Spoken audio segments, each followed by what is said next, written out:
चुपकी से उठा और घर के अकेले कोने में पूजा करने बैठ गया। तभी माँ ने आवाज़ दी, बेटा पूजा से उठने के बाद बाजार से नमक लेते आना। उसे लगा जैसे ईश्वर ने उसकी पुकार सुन ली है, वरना पूजा पर बैठते ही माँ उसे बाजार जाने को क्यों कहती। उसने ध्यान लगाकर पूजा की, फिर पैसे और झोला लेकर बाजार की ओर चल दिया। घर से निकलते ही उसे खेत पार करने पड़ते थे, फिर गांव की गली जो ईंटों की बनी हुई थी, फिर बाजार की ओर चल दिया। उस समय शाम हो गई थी, सूरज डूब रहा था। वह खेतों में चला जा रहा था।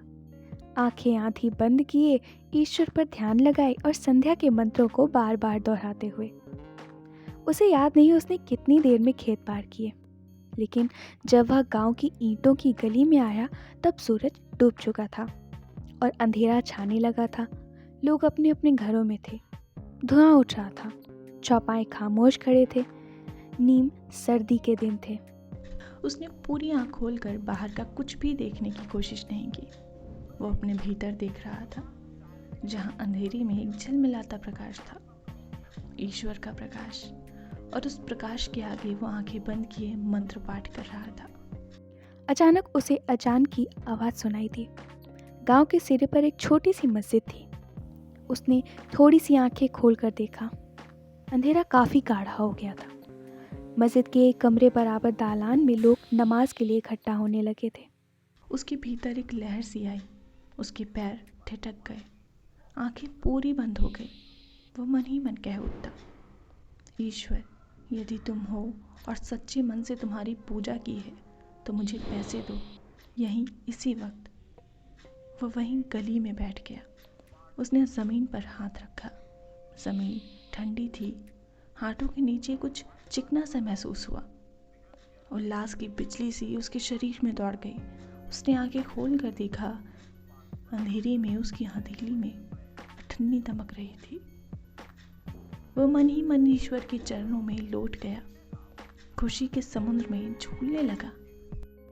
उसने उस अठन्नी को बार बार निहारा, चूमा माथे से लगाया, क्योंकि वह एक अठन्नी ही नहीं थी, उस गरीब पर ईश्वर की कृपा थी। उसकी सारी पूजा और सच्चाई का ईश्वर की ओर से इनाम था। ईश्वर ज़रूर है, उसका मन चिल्लाने लगा। भगवान, मैं तुम्हारा बहुत छोटा सा सेवक हूँ। मैं सारा जीवन तुम्हारी भक्ति करूँगा। मुझे कभी मत बिसराना। उल्टे सीधे शब्दों में उसने मन ही मन कहा और बाजार की तरफ दौड़ पड़ा। अठन्नी उसने जोर से हथेली में दबा रखी थी।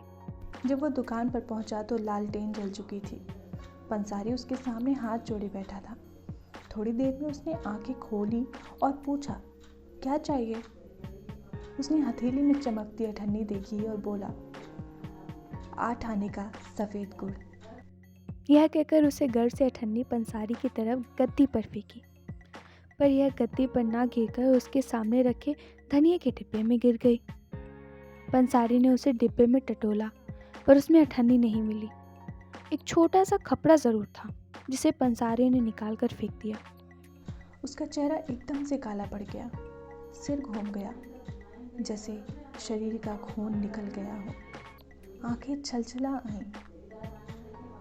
कहाँ गई अठन्नी? पंसारी ने भी हैरत से पूछा। उसे लगा जैसे वह रो पड़ेगा। देखते देखते सबसे ताकतवर ईश्वर की उसके सामने मौत हो गई। उसने मरे हाथों से जेब से पैसे निकाले, नमक लिया और जाने लगा। दुकानदार ने उसे उदास देखकर कहा, गुड़ ले लो, पैसे फिर आ जाएंगे। नहीं, उसने कहा और रो पड़ा। अच्छा, पैसे मत देना, मेरी ओर से थोड़ा सा गुड़ ले लो, दुकानदार ने प्यार से कहा और एक टुकड़ा तोड़कर उसे देने लगा। उसने मुंह फिरा लिया और चल दिया। उसने ईश्वर से मांगा था, दुकानदार से नहीं। दूसरों की दया उसे नहीं चाहिए, लेकिन अब वह ईश्वर से कुछ नहीं मांगता।